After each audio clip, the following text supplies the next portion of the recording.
हाय दोस्तों, हमारे YouTube channel star study point में आप लोगों का स्वागत है। तो चलिए आज हम लोग इस वीडियो में पढ़ेंगे राजनीतिक शास्त्र से अध्याय जो है संसद पार्ट 3 रहेगा, जिसमें कार्य संचालन एवं विधायी प्रक्रिया से कुछ प्रश्नों को हल करेंगे। 91 नंबर प्रश्न है, कोई विधेयक जिसमें केवल व्यय अंतर्वलित है और अनुच्छेद 110 में विनिर्दिष्ट कोई विषय उसमें सम्मिलित नहीं है, उसे ऑप्शन ए है केवल लोकसभा में प्रारंभ किया जा सकता है, बी है संसद के किसी भी सदन में प्रारंभ किया जा सकता है, सी है केवल राज्यसभा में प्रारंभ किया जा सकता है, डी है केवल संसद के दोनों सदनों की संयुक्त बैठक में प्रारंभ किया जा सकता है। क्या होगा इसका उत्तर? ऑप्शन जो है बी हो जाएगा, संसद के किसी भी सदन में प्रारंभ किया जा सकता है।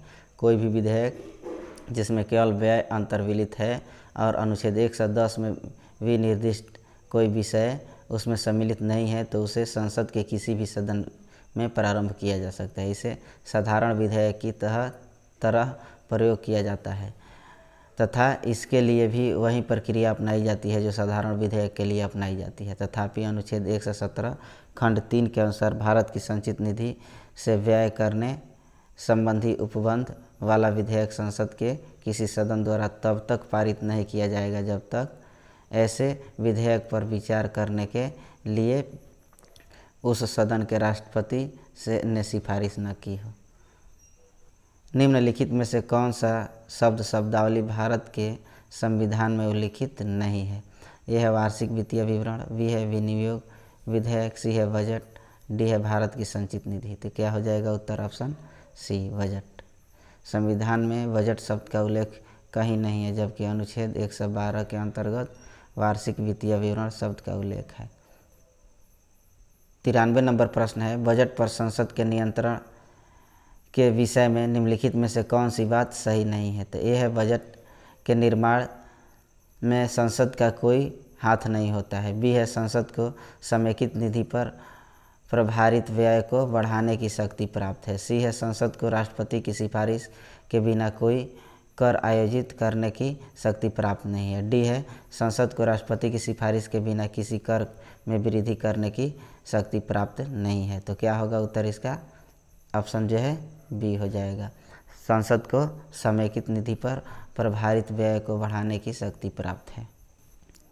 अगला प्रश्न है, निम्नलिखित में से कौन सी विधियाँ भारत के लोक वित्त पर संसदीय नियंत्रण रखने में काम करती है? तो एक है संसद के सम्मुख वार्षिक वित्तीय विवरण का प्रस्तुत किया जाना, दो है विनियोजन विधेयक के पारित होने के बाद ही भारत की संचित निधि से मुद्रा निकाल पाना, तीन है अनुपूरक अनुदानों तथा लेखानुदान का प्रावधान, और है चार संसदीय बजट कार्यकाल द्वारा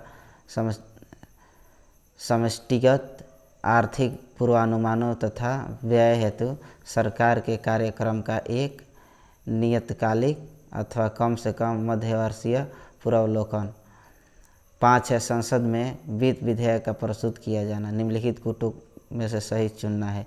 ए है केवल 1, 2, 3 और 5, बी है केवल 1, 2, 4, सी है केवल 3, 4, 5, डी है 1, 2, 3, 4, 5। तो क्या होगा उत्तर इसका? ऑप्शन जो है ये हो जाएगा 1, 2, 3 और 5।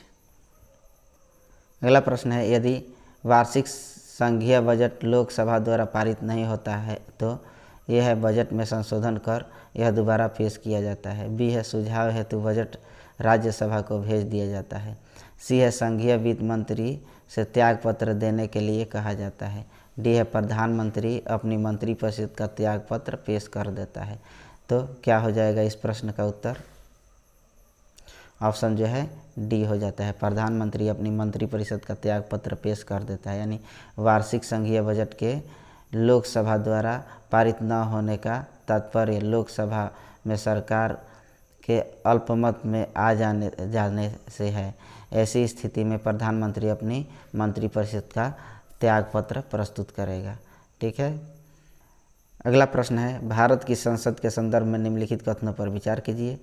एक है गैर सरकारी विधेयक ऐसा विधेयक है जो संसद के ऐसे सदस्य द्वारा प्रस्तुत किया जाता है जो निर्वाचित नहीं है किंतु भारत के राष्ट्रपति द्वारा नाम निर्दिष्ट है।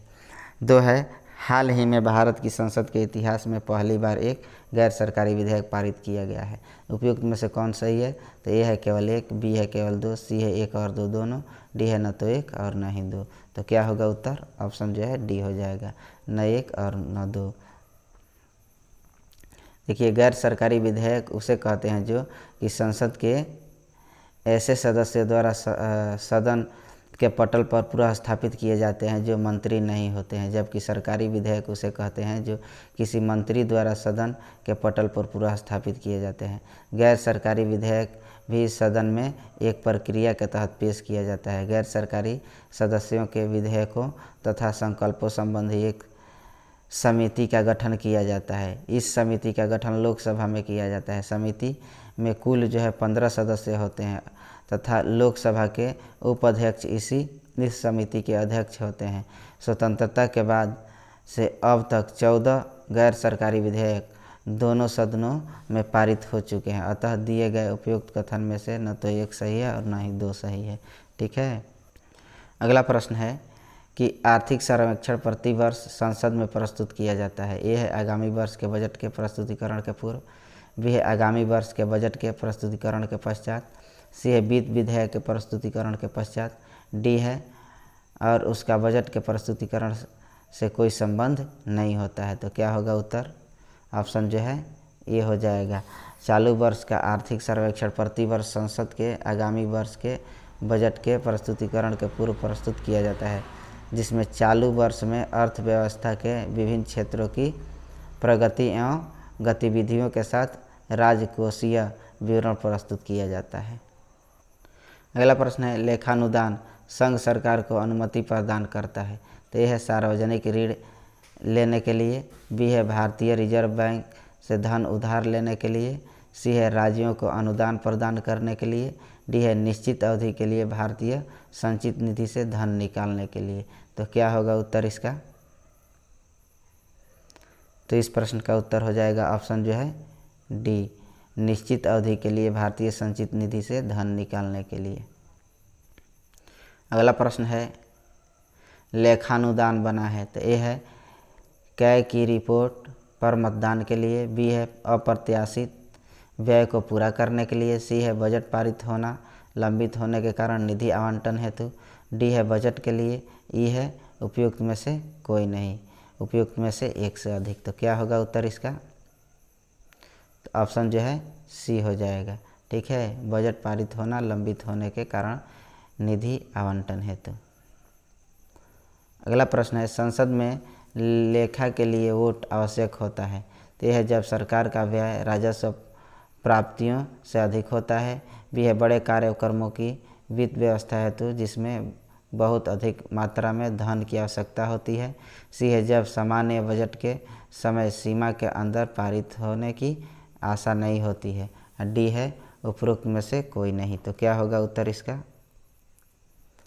ऑप्शन जो है सी हो जाएगा, जब सामान्य बजट के समय सीमा के अंदर पारित होने की आशा नहीं होती है। अगला प्रश्न है 101 लेखानुमोदन और अंतरिम बजट के बीच क्या अंतर है। तो एक है अस्थायी सरकार लेखानुमोदन के प्रावधान का प्रयोग करती है, जबकि कार्यवाहक सरकार अंतरिम बजट के प्रावधान का प्रयोग करती है।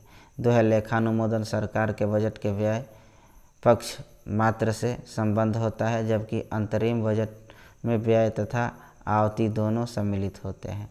तो उपयुक्त में से कौन कथन सही है। तो ए है केवल एक, बी है केवल दो, सी है एक और दो दोनों, डी है न तो एक और न ही दो। तो क्या होगा उत्तर इसका। ऑप्शन जो है बी हो जाएगा, केवल दो। प्रश्न 102 है व्यय का अनुमान किस रूप में भारतीय संसद के समक्ष रखा जाता है। तो ए है तदर्थ निधि, बी है अतिरिक्त अनुदान, सी है अनुपूरक अनुदान, डी है अनुदान का अनुरोध। तो क्या होगा उत्तर इसका।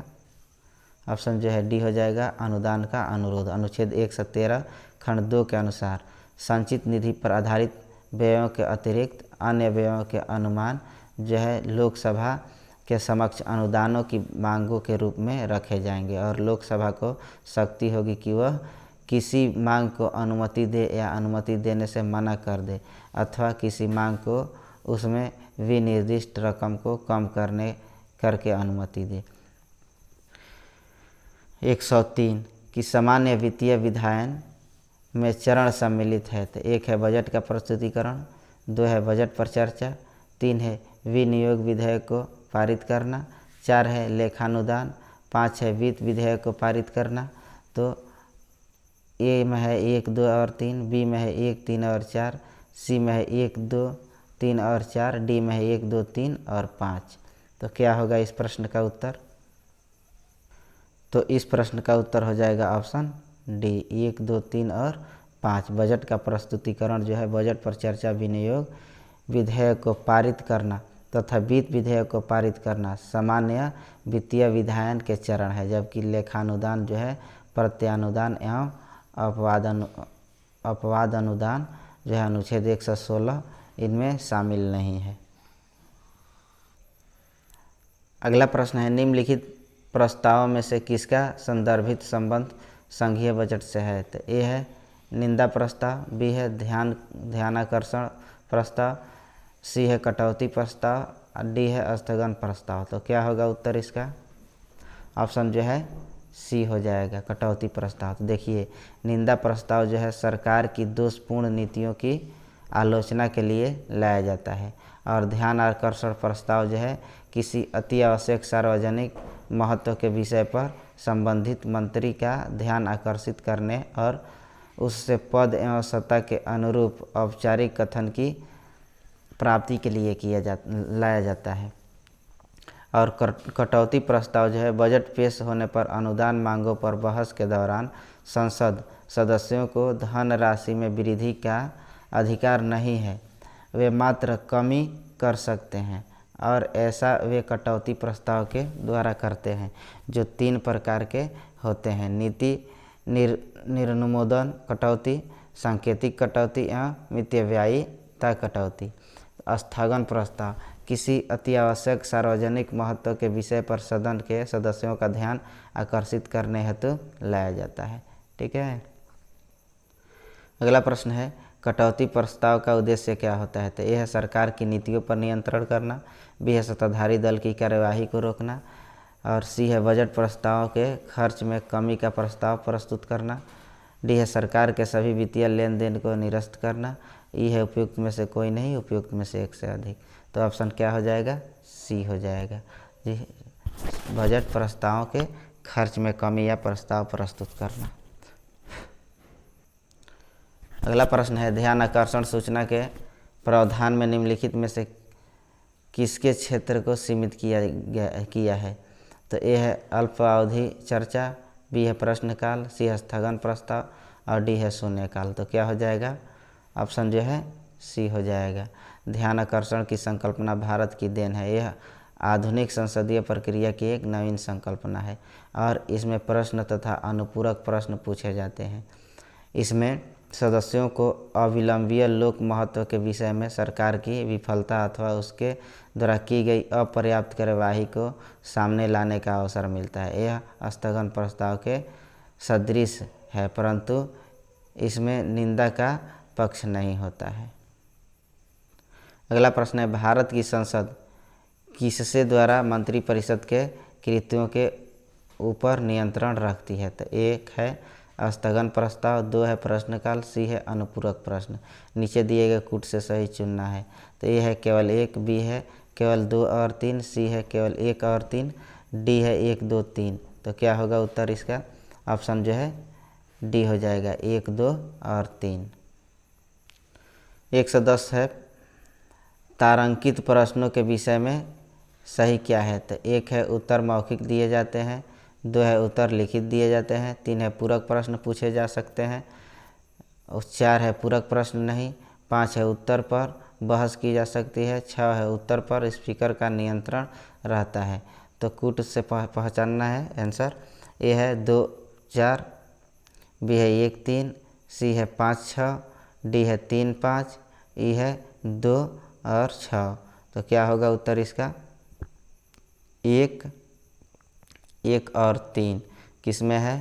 तो ऑप्शन जो है बी में 1 और 3 हो जाएगा। अगला प्रश्न है भारतीय संसद में स्थगन प्रस्ताव लाने का क्या उद्देश्य है? तो ये है सार्वजनिक महत्व के निश्चित अत्यावश्यक मुद्दे पर बहस करने हेतु। बी है विपक्षी सदस्यों के मंत्रियों से सूचना प्राप्त करने हेतु। सी है किसी अनुदान की मांग में एक निश्चित मात्रा में कटौती हेतु।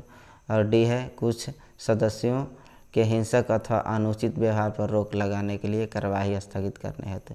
तो क्या होगा उत्तर इसका? ऑप्शन जो है ए हो जाएगा, सार्वजनिक महत्व के निश्चित अत्यावश्यक मुद्दे पर बहस करने हेतु। अगला प्रश्न है संसदीय प्रक्रिया में गिलोटिन का क्या अर्थ है? तो ए है विधेयक पर बहस को बंद कर देना। बी है विधेयक पर बहस को जारी रखना। सी है सदस्यों द्वारा सदन का बहिष्कार। डी है सदन को स्थगित कर देना। ई है सदन को दिन भर के लिए स्थगित कर देना। तो क्या होता है इस प्रश्न का उत्तर? ऑप्शन जो है ए हो जाएगा, जो है विधेयक पर बहस को बंद कर देना। गिलोटिन समापन का एक अन्य रूप है। इसका अर्थ है जारी कार्य से संबंधित लंबित प्रस्ताव या प्रस्तावों पर चर्चा हेतु आवंटित समय समाप्त हो जाने पर सभापति जो है, राज्यसभा के जो सभापति होता है या अध्यक्ष लोकसभा के, इनके द्वारा मत लिया जाना। समापन के विपरीत प्रयोग किए जाने वाले गिलोटिन से पूर्व कोई प्रस्ताव उपस्थित नहीं किया जाता। सभापति या अध्यक्ष बिना किसी और चर्चा के प्रस्ताव पर तत्काल मत ले लेता है। अगला प्रश्न है कि भारतीय राजनीति के संदर्भ में निम्नलिखित में से कौन सा कथन सही है? तो ए है योजना आयोग की जवाबदेही संसद के प्रति है। बी है राष्ट्रपति संसद के किसी एक सदन के सत्राधीन न होने पर ही अध्यादेश जारी कर सकते हैं। सी है उच्चतम न्यायालय के न्यायाधीश के रूप में नियुक्ति होने की न्यूनतम आयु 40 वर्ष है। डी है राष्ट्रीय विकास परिषद केंद्रीय वित्त मंत्री और सभी राज्यों के मुख्यमंत्रियों से ही गठित होती है। तो क्या होगा इसका उत्तर? ऑप्शन बी हो जाएगा। भारतीय संविधान के अनुच्छेद 123 के अंतर्गत राष्ट्रपति अध्यादेश जारी कर सकते हैं, किंतु राष्ट्रपति ऐसा तभी कर सकते हैं जब संसद का कोई एक सदन या दोनों सदन सत्राधीन न हो। राष्ट्रीय विकास परिषद में प्रधानमंत्री, सभी केंद्रीय कैबिनेट मंत्री, सभी राज्यों के मुख्यमंत्री, सभी केंद्र शासित प्रदेशों के मुख्यमंत्री, प्रशासक, योजना नीति आयोग के सदस्य और सचिव शामिल होते हैं। ठीक है। अगला प्रश्न है निम्नलिखित कथनों का परीक्षण करें और नीचे दिए गए कूट से सही उत्तर चुनें। एक है संपत्ति का अधिकार अब मूलभूत अधिकार नहीं है। 2 है राज्यसभा एक वित्तीय बिल को रोक सकती है।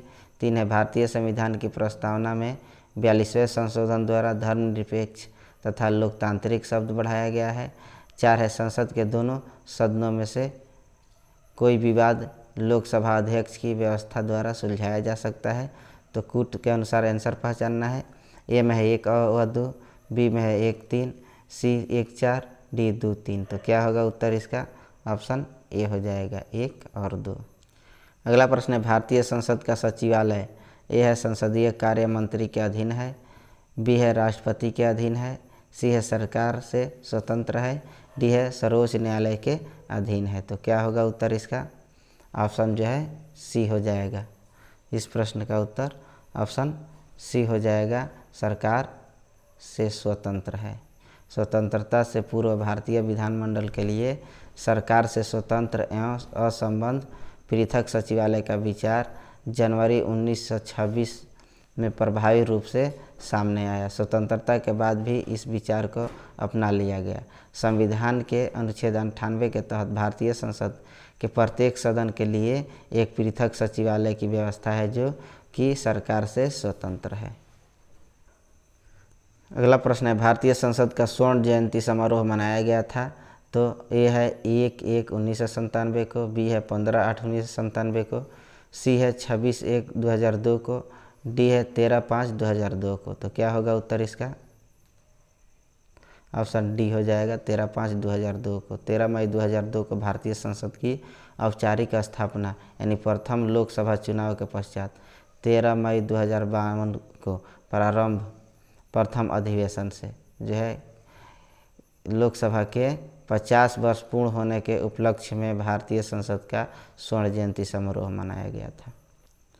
अगला प्रश्न है वह कौन राष्ट्रवादी नेता था जो 1925 में केंद्रीय विधानसभा का अध्यक्ष चुना गया था? तो ए है मोतीलाल नेहरू, बी है विट्ठल भाई पटेल, सी है वल्लभ भाई पटेल और डी है CR दास। तो क्या होगा उत्तर इसका? ऑप्शन जो है बी हो जाएगा, विट्ठल भाई पटेल। केंद्रीय विधानसभा का प्रथम अध्यक्ष जो है 1925 में राष्ट्रवादी नेता विट्ठल भाई पटेल को चुना गया था। उनका कार्यकाल अगस्त जो है 1925 से अप्रैल 1930 तक रहा। तो चलिए दोस्तों, इस अध्याय का हमारा अंतिम प्रश्न था। अब इसी तरह के प्रश्न जो है हम अगले अध्याय से लेकर आएंगे। तो चलने से पहले आपसे निवेदन करते हैं कि जो है मेरे वीडियो को लाइक करें और मेरे चैनल को सब्सक्राइब करें और बेल आइकन को दबा लें, जिससे कि समय पर आपको जो है नोटिफिकेशन मिल जाए और आप जो है बेहतर तैयारी कर सकें। तो अब चलते हैं, धन्यवाद।